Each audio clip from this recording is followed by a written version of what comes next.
Welcome to the PropTech podcast. It's Kylie Davis here, and I'm delighted to be your host as we explore the brave new world where technology and real estate collide. I passionately believe we need to create and grow a sense of community between the innovators and real estate agents, and sharing our stories is a great way to do that, especially today. The aim of each episode is to introduce listeners to a PropTech innovator who is pushing the boundaries of what's possible, and to explore the issues and challenges raised by the tech and how they can create amazing property experiences.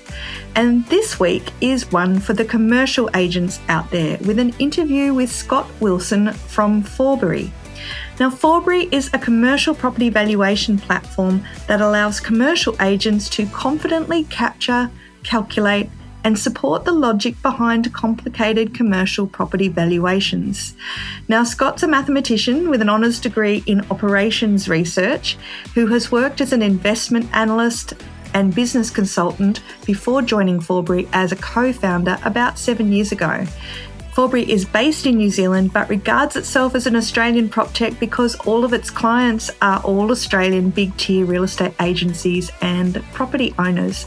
So maybe that's like a reverse Crowded House Russell Crowe thing. I don't know. Property valuations are the life source of the commercial property industry, but valuation logic is a closely guarded secret, a bit of a black box, with every real estate agent having their own secret sauce. Now, in this interview, Scott and I discuss the issues around the absence of a commonly understood valuation model, but how Forbury allows transparency for agencies without revealing any of their IP. Are you intrigued? So, Scott Wilson, welcome to the PropTech podcast. Thanks for having me, Kylie. Fantastic to have you on the show. So I can't wait to hear about Forbury. Tell us, what's the Forbury elevator pitch? Well, yeah, this has certainly been something I've continued to refine and work on over the years. So I'll see if I can give it to you in 30 seconds or less, and you can tell me if the elevator's maybe reached the bottom or top. Yep, it depends what floor we're on, right? So Forbury, for those of you that listening that don't know, we're a commercial real estate valuation software, or a PropTech, as you might describe us, and we have been built and validated for the real estate big six over the last 2 decades. So the Savills, the Jones Lang LaSalles, the Colliers of the world is really where we cut our teeth in building solutions for them. And we've done that where we've seen a really sophisticated set of requirements for software like ours. So we've been able to work with people in this industry to understand that.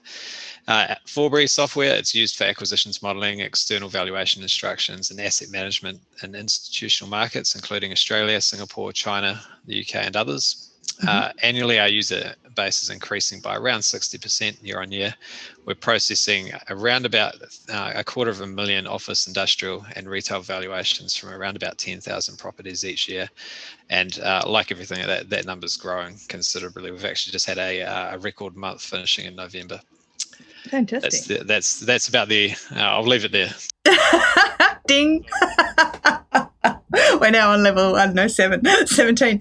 Look, I was really excited to get you on the show because, it's been such a strange year, and the commercial sector especially has been particularly affected. And I'm curious, and I understand how residential buildings are valued, but I'm really curious about how different it is in the commercial space. So how have commercial buildings traditionally been valued? And what is it that Forbury kind of does that's different? Yeah, it's a good question. So the methodology, I'll answer that question in 2 parts. The methodology that's used for commercial real estate is quite a bit different than residential, where you're relying on comparable transactions quite heavily for residential, and there's so much more volume to rely on. That's kind of the approach. Whereas in commercial real estate, you're trying to understand the size of the financial asset that underpins the physical property asset.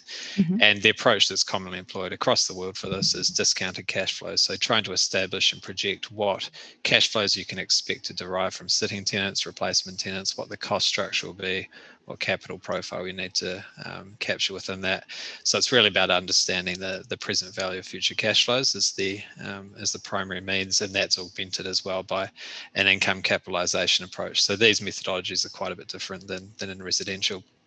How how commercial real estate's typically been valued in Australia, where we've got a lot of knowledge, is the big firms would build their own proprietary models, and often it would be an Excel guru within the team. Oh. But has shown a propensity to be really good and really adept at using Microsoft Excel, and has gone and built a solution. And what we see is a broad spectrum and a quality of models that are in play across the market. And for a period of time they work, and firms love them because they can be crafted and customized and quite tightly controlled about how they would expect to use them. But inevitably people move on from roles. They get taken over by someone who maybe isn't as experienced or more experienced, that tries to take in a different direction. So where Forbury provides a solution there is to come in and basically take over that in-house Excel solution that's quite comfortable, that people are comfortable with. We continue to let our customers control their solution or their install of it to a large extent, but we help them out with the training, and we take over that development risk that goes with maintaining models. Right. And I guess it makes sense that it started out in Excel because, I mean, net present value, all of those kind of concepts, they're highly sort of accounting, CFO-ish kind of parts of the business, I imagine, in evaluating the assets. And so that's the tool that an accounting team would typically use, right? Oh, absolutely. And it goes right back to, when you come to valuation, you're trying to separate the abstract from the physical. You're trying to understand what is the financial asset here. Is it okay that everyone's got their own way of valuing things, or is that similar to what goes on in banking, where different banks have different risk profiles? I'm just trying to understand, like, how do we get a universal view of what commercial property is like in Australia or in any country if everyone's valuing it according to different criteria?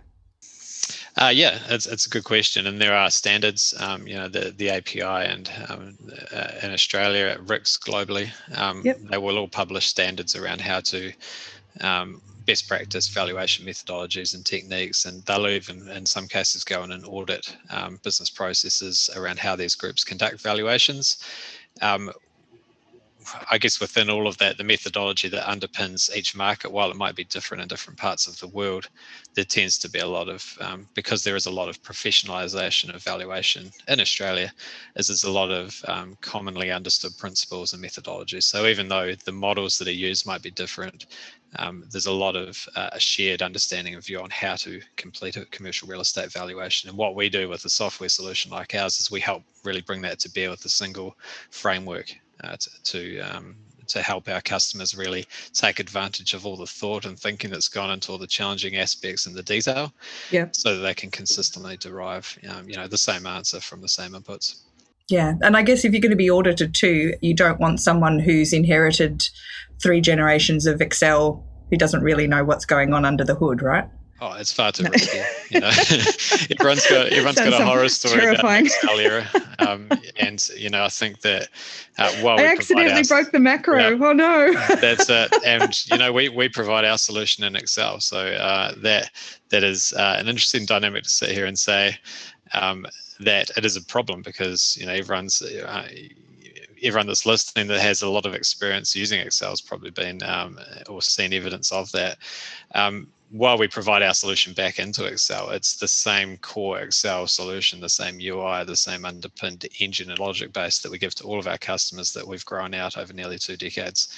And it has a whole lot of inbuilt error checking. So it's not so much that you should be scared of Excel. It's more, if you're going and starting from scratch and building a technical broad solution that you need to do valuations in, for example, you're going to inevitably produce errors. And that start again approach. So we build on our expertise and all the validation that goes with our product. Yeah. I mean, look, Excel's only as good as the people who are driving it really at the end of the day, or in the setting up of templates in it. So I get that. So how big a problem issue is valuation in commercial property? Like, help us get a feel of how the size of the sector.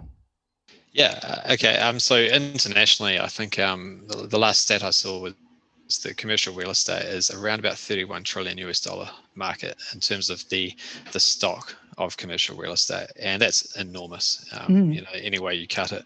I think Australia and New Zealand combined is less than 3% of that, and the US is an enormous share. Even Asia Pacific is still quite small relative to where it is globally.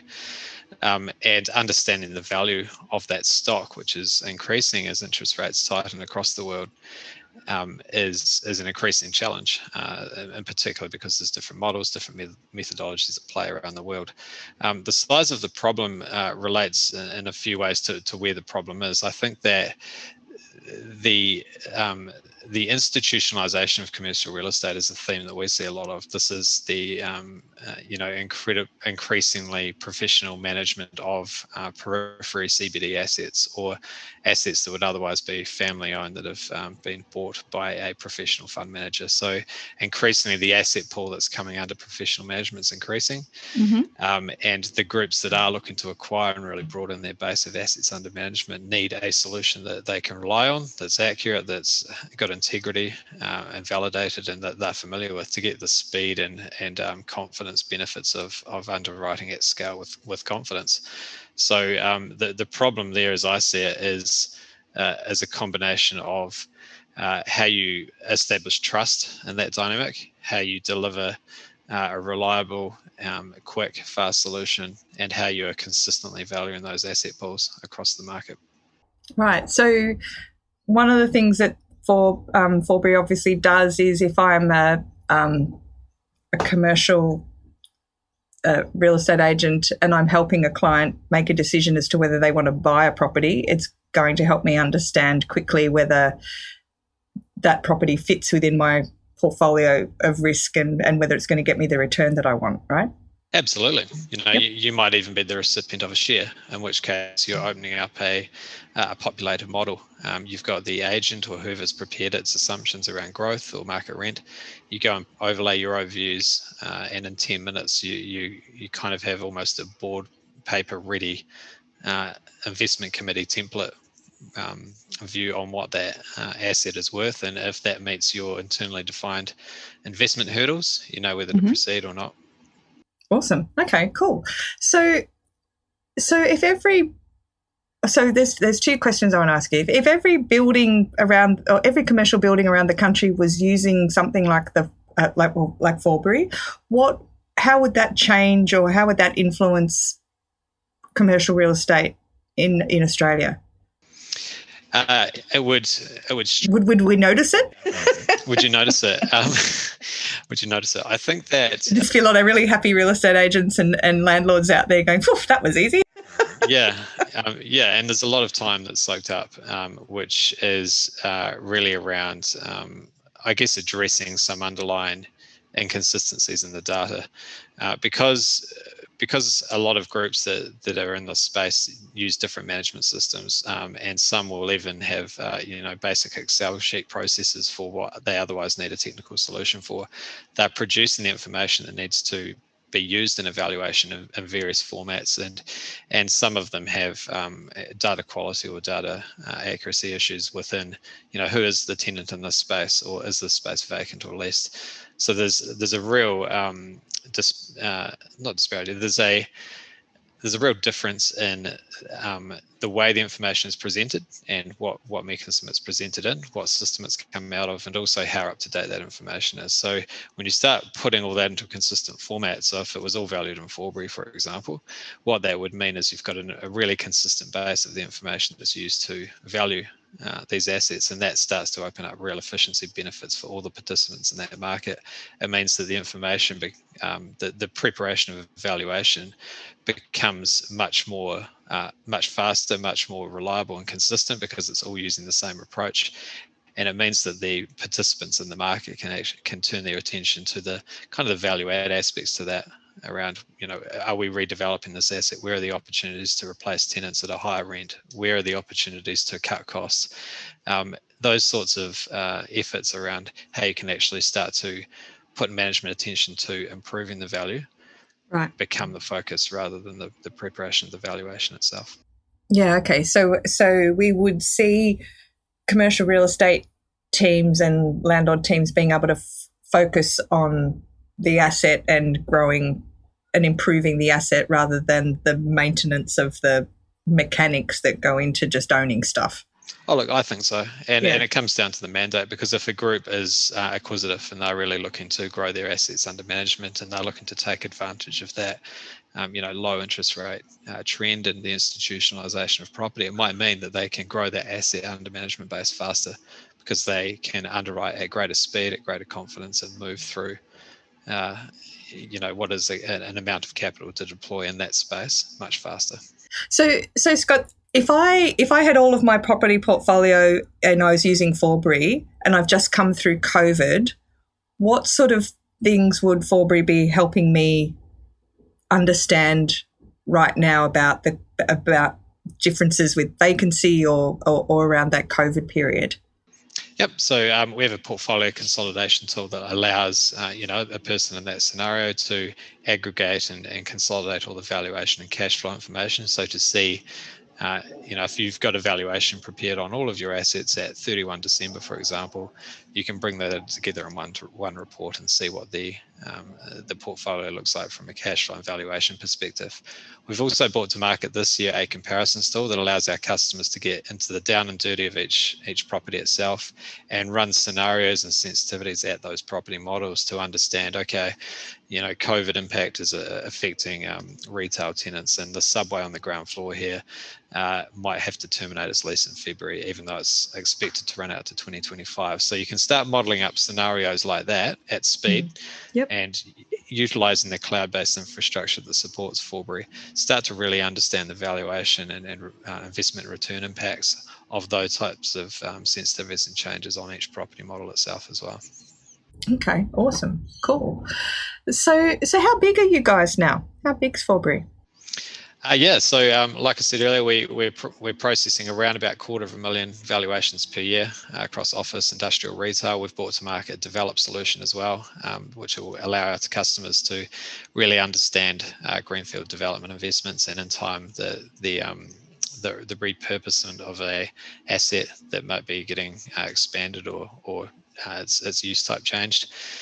So we now have 3 core products that we're selling to the market: commercial, retail, and develop.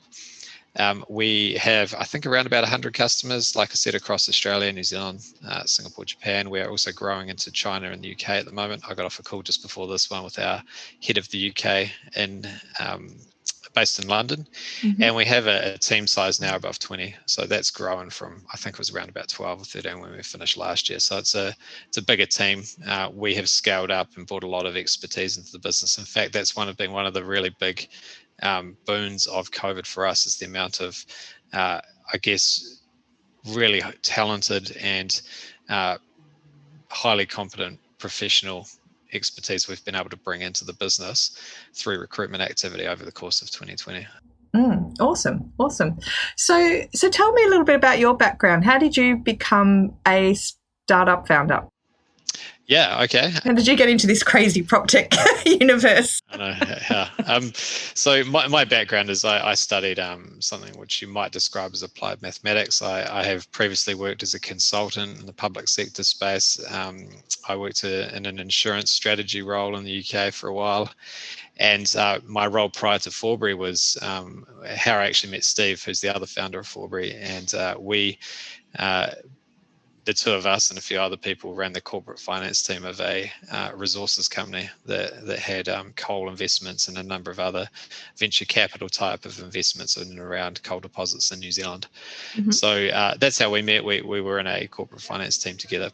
And in 2013, Steve, who had been leading the opportunity up to that point, had identified the niche spot which Forbury now occupies, and said to me, "Do you want to lead this business? Do you want to get it started? We've got a couple of groups that are interested in our approach, but this really needs someone to put full-time effort and dedication towards it for a period of time to see if it can fly."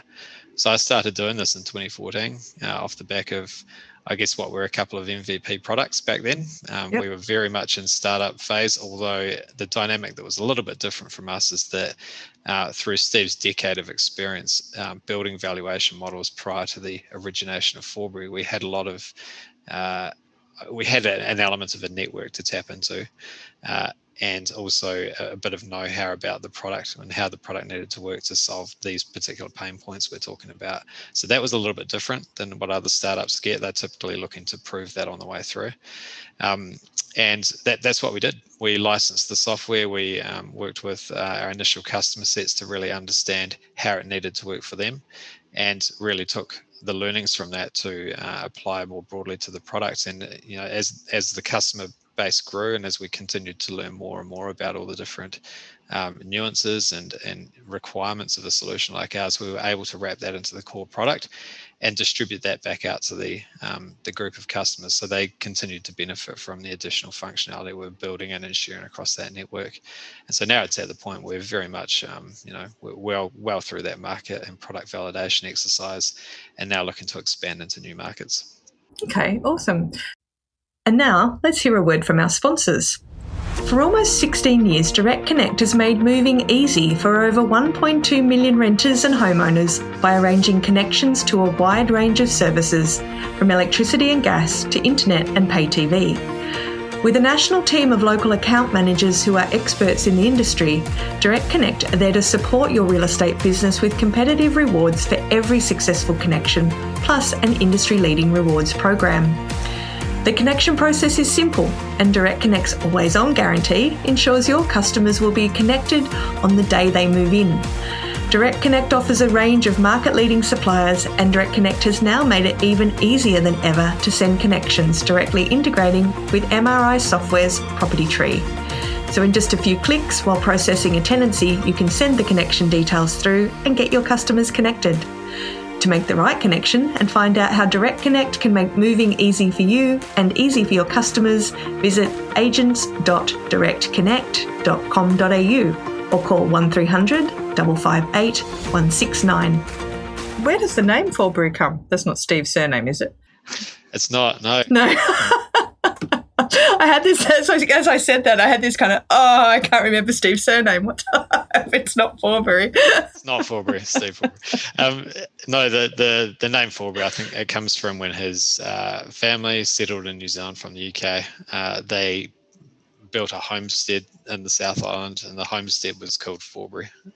Awesome. Okay. It's been in his family, and that's where it originally came from. Nice, very nice. So how hard has it been? Like, because you guys are based in Christchurch, aren't you?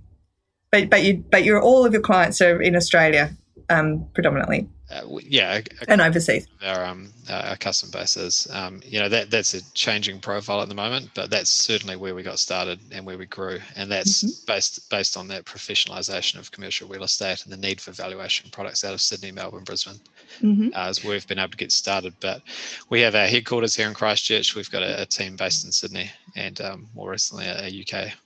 Okay, so how hard is it for PropTech startups to get cut through in Australia? Because we hear a lot of, because the commercial end of town is a very big beast and has a very slow sales cycle. And what was the secret to your success? I think it is tough. I mean, there is this, standing back, there is this enormous opportunity. I think even within Australia, you're talking hundreds of billions of assets under management in commercial real estate, and it is an industry by and large that struggles to innovate. And I think that's because the stakes are so high. Yeah. Whether you're a startup or you're working inside a corporate and looking to introduce change, the problem is that to try anything new when the stakes are so high means that you have to go out on such a limb, and it makes it so hard to suggest change. You take, for example, development. When you're potentially considering a new development, you're looking at that opportunity in much the same way you're competing. A competing bidder would be looking at it. So everyone has the same cost position, the same QS figures, the same build systems and the same contractors that they'll be using to build that development. Therefore, the land property values get inflated. So to really pay a premium and outbid your rivals means you have to try something a little bit different. And as a result, it just doesn't happen. So you end up in this position where innovation and that sort of environment becomes quite challenging. Mm. I think where the area we're sitting in is kind of in this investment space. Like I said, we're estimating the financial asset and the value of that financial asset. What has always been a focus of ours is really proving a win for our customers. We have to be confident when we're pitching our software that we believe ourselves that when we go in and sell our solution, we are delivering something that's better than what they're currently doing. And if that's not been the case, if we haven't been able to prove that, or we haven't been able to deliver that win for our customers, we do a lot of soul searching. We look really, really hard at what happened and why, and we keep coming back to it. So, it's been something we've maintained a pretty dogmatic focus on in the last 7 years to make sure the products that we deliver to the market get trusted, get used, and can actually provide a win for our customers. That's just basic business principles, but applied in a software sense to being able to make sure that we're confident ourselves that we're delivering a solution that adds value. Yeah, we see at the moment, don't we, that the opportunity that PropTechs offer commercial real estate businesses are often around efficiency and saving time and therefore money. But the challenge they come up against is that the cost of the inefficiency is actually baked into the business model already.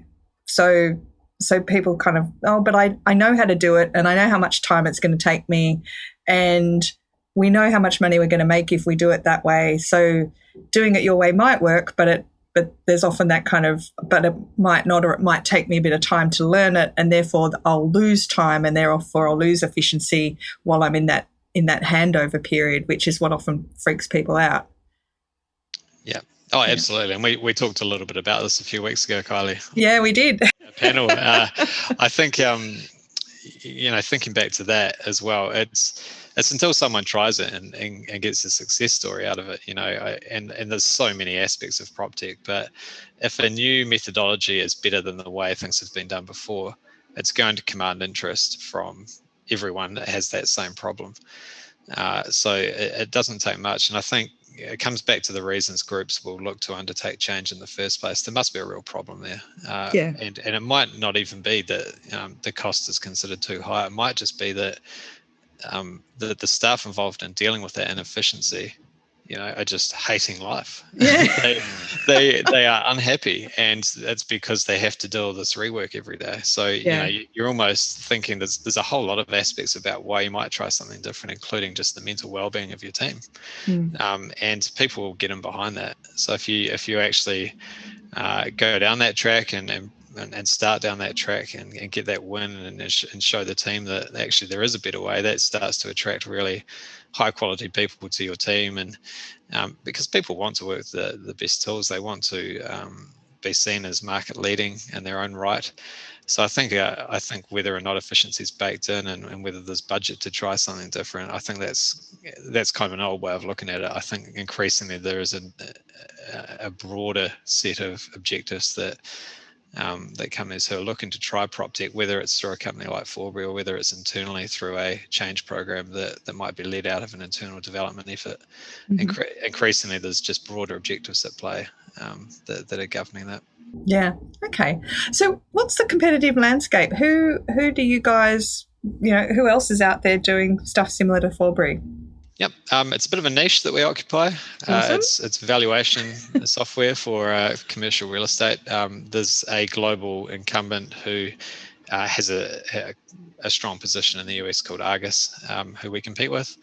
But I think 4 out of 5 times when we're pitching, it's not coming up. It is groups that are using their own spreadsheets, and they have got to the point where, similar to like we were just talking about, there might be an efficiency, or maybe there's a fear that, a deal will fall over because they've got the wrong answer and don't have confidence in their own numbers. Or, James left 2 months ago and he's spent the last 3 years building this model, and now we haven't got someone to take it over with.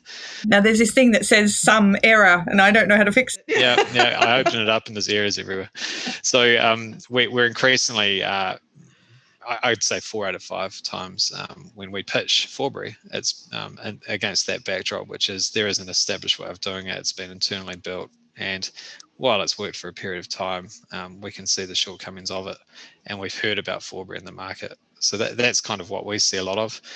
So that competitive landscape's a little bit different. There's actually, while there are competing solutions, they're quite different from our approach and our solution. And what we often come up against is groups that just haven't thought about a software solution in place of how they're currently doing things. Okay, awesome. As a real estate agent, you know you need to be doing more content marketing. But creating posts for social media, creating videos and reports is hard work, lots of hard work, and it takes time. So that's why you need HomePrezo. If you're a typical agent posting 1 or 2 social media posts a week, HomePrezo can save you between 75 to 100 hours a year. How many more properties could you sell if you had that time back? HomePrezo can help you create engaging, informative videos about how the property market in your local suburb is performing. Plus, it makes creating suburb reports, rental videos for landlords, and social media infographics an absolute piece of cake. If you can type in a suburb or type an address, you can create a Prezo using HomePrezo in just a few minutes. Listeners to the PropTech podcast receive a 14-day free trial. Now that's twice as long as the normal free trial. So go to homeprezo.com.au and click the sign up button and use the code PropTech to get your extended free trial. Or click the link in our show notes. So what do you see are the next what do you see the next 5 years holds for the future of real estate, especially in the area that you're playing in? Yeah, I mean, there's trends that are well advanced pre-COVID. The institutionalization of commercial real estate, if anything's been accelerated through an even lower interest rate environment. That's a generational shift as Western populations around the world continue to grey. There's this almost out-competing of mum and dad investors and everyone trying to search for yield. And I think that's starting to come through into commercial real estate again at speed and at pace at the moment. So this kind of backdrop of institutionalization of real estate, professional funds management of what were previously family-owned assets, low interest rate environment, and highly competitive and sought after assets that offer an inflation indexed adjustment for people's incomes as they retire and get older. And in our space, I think that there's this enthusiasm around data and how it's used. And I think this is something that gets talked about a lot, but I think a lot of groups don't know how to take it forward. I think part of the reason there is that there's a lot of sensitivity about the information that would go into a Forbury model, for example, or that would get used as part of an acquisitions analysis or as part of an exercise to understand what this type of lease arrangement would look for this tenant. And that's because the information is confidential to a tenant, to the owner, and potentially to a bank as well or another intermediary. But it's a very sector-specific challenge, which is how do you start to provide a broader and more open dialogue about that data and start thinking about the greater good of where you can start to aggregate en masse that data and provide a shared benefit for it. It's not the Forbury model. We are providing a software solution that helps people do what they do more effectively and faster. So we have no ambitions in this space, but we do see a lot of it. We do see a lot of enthusiasm around the opportunity that data can unlock, and equally a lot of concern and fear about how data gets used. I think within the next 5 years, someone's going to provide some solutions around this where someone who's not dealing with a segment of the market is able to open that up and provide a tool that allows the market participants to benefit from the greater good of a open, more shared dialogue about the data and how it's used. So you're saying bringing the high-end data together to see insights across multiple data groups without showing any of the personal or proprietary information that can't be shared. Yep, yeah, that's right. Yep. And this happens a lot in residential. Groups we're all over it. Yeah, exactly right. I think when you sort of gear that up to the commercial space, it hasn't really translated yet. There are groups trying, and we've been learning more about this space just to try and understand who has what data and how they're looking to either integrate that data into a Forbury solution, or if it's their data they're putting into a Forbury solution, how they can leverage that out of a Forbury solution into some other platform. We're talking to groups all the time about these opportunities, but to me, there doesn't, and certainly in Australia at least, it doesn't seem to me that there's someone who's well positioned at this point to take forward a conversation about how to aggregate, anonymize, and then share value on that aggregated data pool. Well, there's always been a lot of reluctance in that space at the big end of town, isn't there? Because it's always been seen as the secret sauce that the different brands brought to their clients was their view of the commercial universe. So, but what we've seen in the residential space is that when you aggregate it and anonymize it and then share it out to everybody's standards rise and a common language starts to occur around it. And then as a real estate brand, you start to focus on service and other elements of your business that make you, unique and rather than spending a whole lot of time crunching data. Yeah, and there is, I guess, the exponential rise in technology and particularly around things like machine learning, where for an analyst who's has access to broad data sets, they have new tool sets available to make use of it. And this is only going in one direction here. So I think groups that do have scale access to it, and those real estate big six are well placed to do this. But, think about a scenario where that combined are able to do so much more, would be able to really take forward. So what would the impact of that be on the commercial real estate landscape of Australia? If suddenly we had a universal, consistent view across all of our commercial assets, what would that empower us to do as a country and community? I think it starts to provide a lot more symmetry on what data is available. I think it's probably the key one. You look at the US, where there's groups like CoStar and CompStack and groups like that have been able to create business models where they've been able to offer rewards for receiving data from agents, from leasing agents or valuers or anything like that, where they've been able to build out these very, very sophisticated pictures of New York City, for example, that show who the tenants are and what space and what rents they're paying, for example. The analytics, all the opportunity that can come from that about what you can start doing with that data opens up so many more doors.